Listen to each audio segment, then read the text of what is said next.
Howdy, ladies and gentlemen. I know it's bullshit, but we can't take no chances. Gfanatic 94 is not giving any of those communist cunts at YouTube the chance to fuck him over.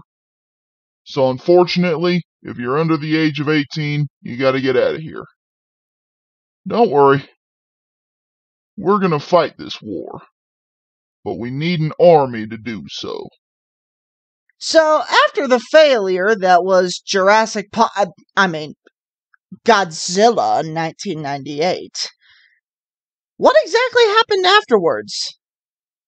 Oh. Well? Okay, I can't hate this. It is a million times better than its disgrace of a father. Well done, bro. Well done. Alright, Noah. After the failed assassination attempt of the King of the Monsters, are you finally happy to be out of what could easily be considered the worst time in Godzilla history? Yep. And on to some actually good stuff that we had, at least until Toho decided to make another movie. Yeah.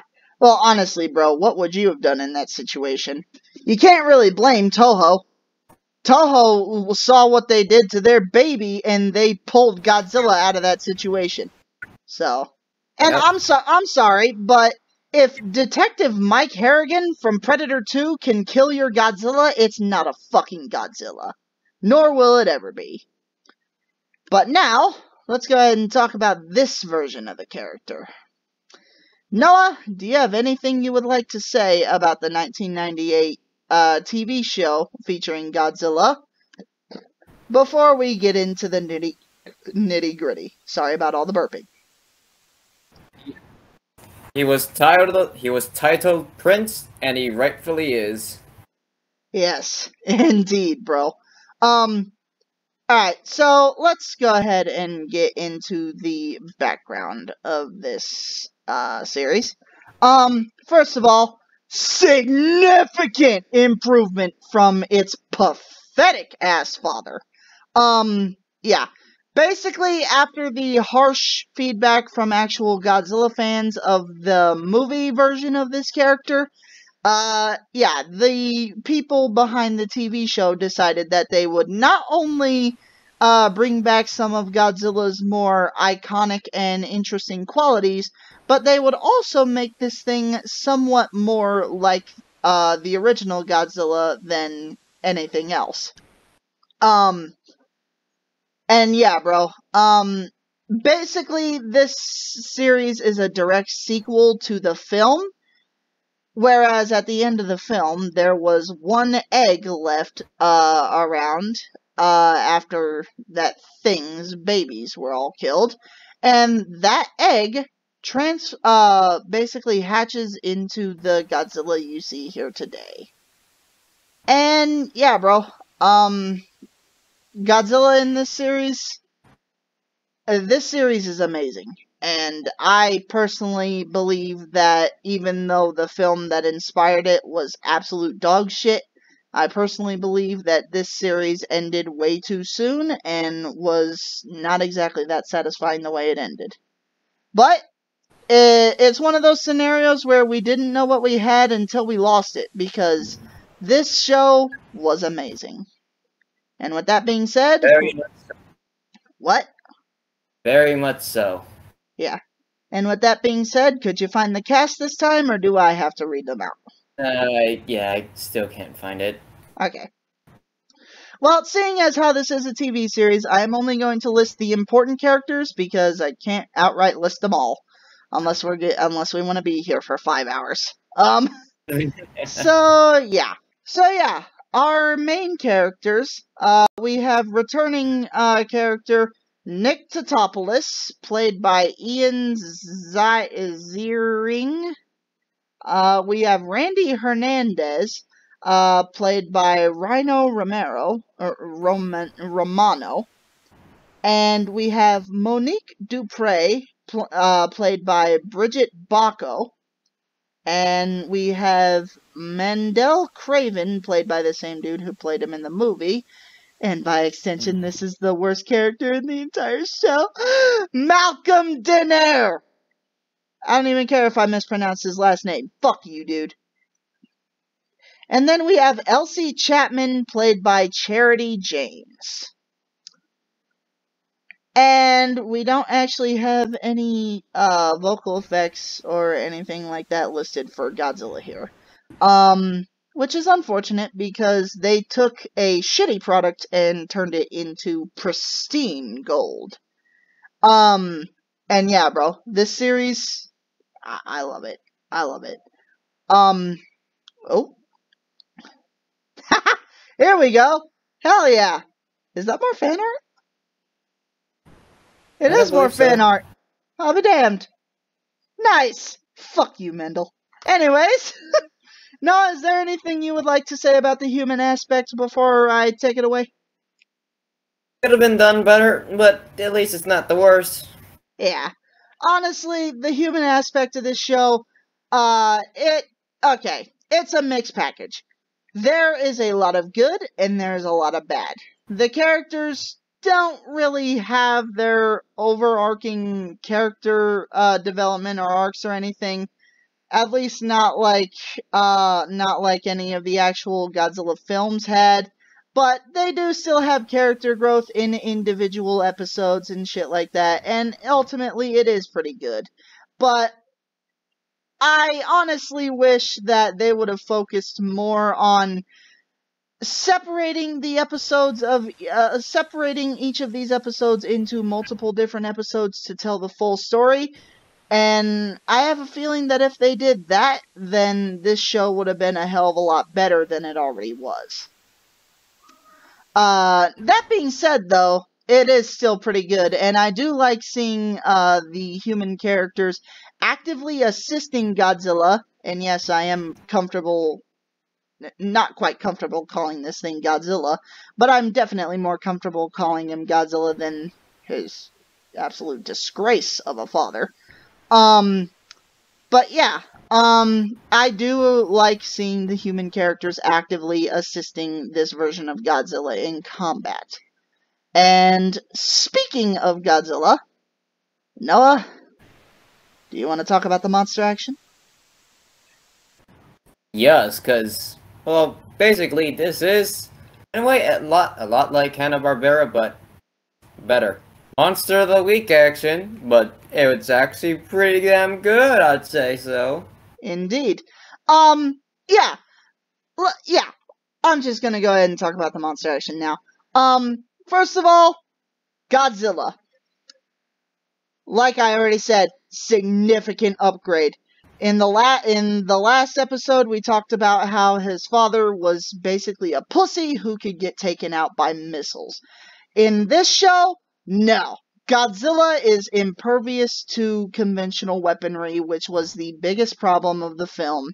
And just watching this thing on screen, I personally believe that this TV show is a perfect way to basically summarize what I've said.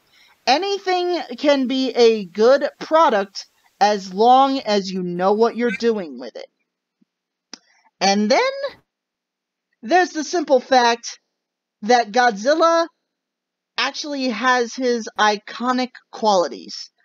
Godzilla, in this show, they actually kind of played off of the original Showa timeline, where Godzilla's dad was an evil prick, and Godzilla himself was, went on to become a savior and hero of Earth. And not only is he impervious to physical damage or conventional weaponry in this show, but he has his atomic breath. And Noah? Yes, his atomic breath is leagues better than that bullshit we got in the movie. He actually has an atomic laser that he can shoot out of his mouth, and even though it's not blue, it is still amazing because, yeah, bro, I actually kind of like seeing this thing with green atomic breath. It looks cool, it's fun, and it's a new twist on the character that we haven't had before. Yeah, it's his own unique thing, something to differentiate himself from the iconic King of the Monsters. Yeah. It just sucks because we know where this thing came from. And honestly, I really don't have a problem with this show, but just seeing this design for Godzilla after knowing where it came from, it just leaves a bad taste in my mouth. But that's due to personal bias and shit, so I'm not gonna go ahead and count that as points off. However, I will say the monster action is not perfect. First of all, a lot of the monsters, they are interesting and iconic as hell. However, I do feel as though the actual presence of Godzilla in some of these episodes is a bit forced. Because there's a number of episodes where the team of Heat, the team is called Heat in this show. And by the way, there is a specific reason as to why I'm saving the synopsis of the show for after we're done talking about the humans and monsters. You'll see why here in a second. But yeah. I feel as though Godzilla's presence in a lot of these episodes is a bit forced. Because just sometimes he just feels out of place and shouldn't be there. And yeah, bro. And as for the monsters that Godzilla fights, a lot of them are interesting and fun to watch on screen, but there's a handful of them that are just meh. They're just, they're not interesting at all, and honestly, they're just there to give Godzilla something to blast. Yeah. And now... But it works. It works for what it is, though. Oh, it does. And me personally, I would say that the first Godzilla, the first season of this show is the best, because, like I said, I personally feel as though the story and the episodes here would have been a hell of a lot more efficient if they didn't try to cram all the story they were trying to tell in each episode into one 20-minute epic. And that is a lot of the reason why Godzilla's presence feels forced, because a lot of times he just doesn't feel like he has enough time to shine. But seeing as how this is a show that requires a ton of monster action, well, it kind of doesn't really hold up a lot of times. But the positives far outweigh the negatives. And as for the synopsis, the series follows Nick Totopoulos and his humanitarian environmentalist analysis team, aka HEAT, as they have basically domesticated the new version of Godzilla, and they travel across the world on numerous different adventures, some with the fate of the world on the line, and some where there's practically no consequence at all. And yeah, that's basically the synopsis of this show. However, I do believe that if they would have somewhat followed sort of like anime guidelines in this, I believe that this show could have become almost as iconic as the original G-Man. And that's coming from a dude who literally just went on a rant and cried himself to sleep about the movie that inspired this show, okay? That is coming from me, so shut up and listen. I genuinely feel as though this series could have been easily one of the best Godzilla products there ever was if it wasn't for two things. One, they don't give each individual story enough time to actually be worth something. And two, just like the Hanna-Barbera series, it is a fucking kids show. I've already given you my opinion on children-specific television, and my opinion has not changed. I ultimately believe that shows specifically designed for kids to watch are bullshit and a waste of time. However, seeing as how I have recently watched this show again, I actually have found myself enjoying it once again, now being older and now knowing what I know now. Just get rid of the sour taste in your mouth and, push past the fact of what inspired this thing, and you're gonna have a blast watching this. With all that being said, Noah, who would you recommend this show to? Well, that scene, of course, it's obviously made for children, but I'd say at least, definitely say adults would probably enjoy this, because this, Zilla in this is pretty damn well. The action is entertaining enough, and the plot is easy to follow, so. Yeah. And it has a variety of its own kind of unique kaiju. Like that one where it moved so fast that you can't even see it, where Heat had to made Godzilla's special goggles to even find the thing. Yeah, the freaking hummingbird thing. Yeah. Yeah. And also, let's not forget about that one episode where we see Zilla find a mate, basically. Yep. Oh, yeah. Yeah. That episode is kind of tragic if you think about it, because he found something that he cared about, something that he wants to protect, besides the humans. And But just, it ultimately got stolen from him. yeah. And it had to be a turtle of all things that did it, too. God damn you, Gamera! Yeah, like, as we see here, he was enjoying his life. He had an egg, something that he looked forward to for when it hatches. To be fair, Noah, that's a little misleading. You did just post some fan art, but you know, still, it's fine. It's cool. It's close enough. Yeah. It's still well-made art, so I used it because it was well-made. Yeah. And who knows? There were 2 unreleased episodes of this show that never actually got aired. So yeah, and unfortunately I do not have access to those episodes. If anyone does, please go ahead and tell me where to watch those episodes, because I would absolutely love to do so. But who knows? Who knows, bro? Maybe if the show was able to continue, it would have turned out that Como Dithrax actually survived. Yeah, Zilla would have been happy. Because Yeah. I would have been happy as well, because hell, that's something we never actually saw with Godzilla. Godzilla never had a mate. Just Yeah. had to take care of. Yeah, and, well, to be fair, they did try something like this later in a movie that's... we're gonna talk about that later.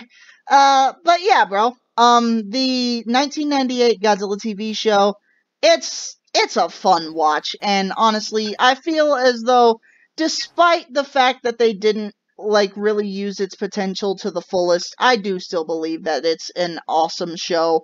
And if they ever decide to bring this show back, I would also support that as well.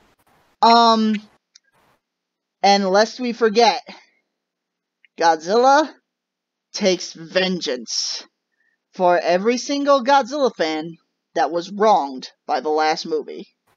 Ladies and gentlemen, as if there was ever any doubt as to who the king of the monsters is in this continuity, it's definitely not Godzilla's punk-ass bitch of a dad.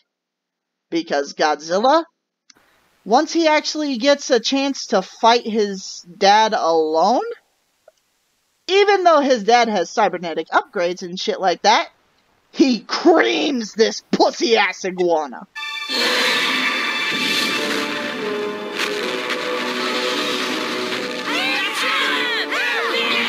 Once he fucking realizes whose side he's on, he smacked the goofy out of him. Yes, and thank God he did, because I won't lie, dude. I watched that episode, and then I immediately rewatched that exact same episode 4 different times, just for that scene where Godzilla beats the shit out of that punk-ass little bitch. Also, can we admit that at some certain scenes, Zilla is seen to be cute? Slightly, yeah. He definitely seemed to be a bit more friendly than any of the other versions of the character so far. I wouldn't necessarily say cute, but I mean, I could see where some people would say that. He has this puppy aspect to him. He does, yeah. So yeah, Noah, oh yeah, I already asked you that. Audience-wise, Yeah. I would recommend, honestly, I'm just gonna go ahead and say it. Godzilla fans, if you guys, liked the original Godzilla, series and all that shit, you are going to like this show, and I personally believe that you will find it in your heart to actually forgive Godzilla in this show, or Zilla Jr. as he's called, because his legacy is not his fault. It's his pathetic ass dad's fault. And honestly, well, obviously kids are gonna like this show. And I'm gonna say sci-fi fans, because there's a lot of science fiction shit in this show that actually really grabs your attention and keeps it for a good amount of time. So yeah, bro. With that being said, we have made it through the 98 saga. And now are you ready to get into the Millennium Era of Godzilla? I am very much indeed, good sir. Yes. Oh yeah, there we go. Alright. So ladies and gentlemen, that'll be it for today's episode. We will see you all tomorrow when we cover Godzilla 2000. Released in 1999. See you tomorrow, ladies and gentlemen. Godzilla! Godzilla! We need you! You really gonna let those space monkeys beat you? You're the only one who could stop them from taking over your planet! That's it. That's it. Come on, big fella.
Alright, y'all know the drill. Like, leave a comment, and subscribe. Y'all want more videos, right? More kick-ass shit? Well good, cause I want more views. Let's help each other on this.